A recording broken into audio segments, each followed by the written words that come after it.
8:15, I'm John Aaron. And I'm Michelle Bash. Are you looking for something to see at the theater or to stream at home this weekend? On the big screen, there's a new horror thriller. He wants you to doubt me. Maybe it's safe to leave. That's what it wants you to think. We talked about this and other options with Kuya P of Nerds Rule the World. We do have Never Let Go in theaters from Alexandra Aja, who gave us The Hills Have Eyes and Crawl. It stars Halle Berry as a mom staying in the forest with her kids. She's protecting their kids from the rest of the world, so much so that they're tied to their house by a rope. And she's just kind of, keeping them away from evil that she says is lurking outside. I like the idea. I like the premise. But this film kind of plays with the audience a little too much. You may want to Never Let Go go. Okay. Transformers are back. So what are they up to? Transformers 1 is here, giving us a story that we've never heard, John and Michelle.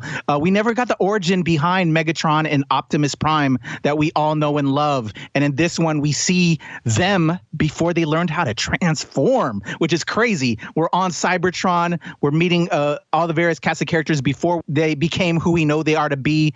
It is probably the best Transformers movie we've ever gotten, John, Michelle. And there's been a lot. Yeah. And this one is in animated form, and it's so much fun. Bumblebee, everybody loves Bumblebee. He steals the show. We talked about aging last week. Of course, we all want to be younger, but the substance in theaters warns us to maybe be careful about that.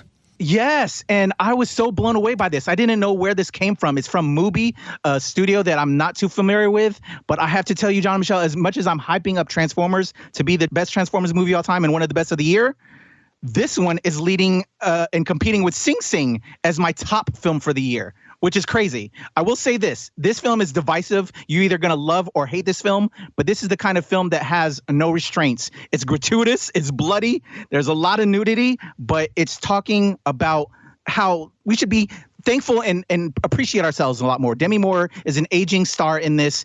She wants to look younger, so she takes this experimental drug. She transforms into Margaret Qualley, a younger version of herself, but then Frankenstein stuff starts to happen. There's some after effects. It's speaking on so many levels. It's so artistically well shot. Again, it's a film that as a creative and as a filmmaker who doesn't want to be bound by the studios, they went there with this, and I absolutely loved it. What if you just don't want to go out this weekend, Kuya? Over at Max, we have The Penguin that tails off of The Dark Knight that we had with the Twilight Batman, Robert Pattinson. Colin Farrell was amazing in that role. He kills it in this new series. And also over on Disney Plus, spinning off of WandaVision, we have Agatha All Along. It's a witch coven group as our favorite Agatha goes to get her powers again. Real fun and a good time for the spooky season. On Skype, that's Kuya P of Nerds Rule the World, which previews the latest in film, TV, and streaming.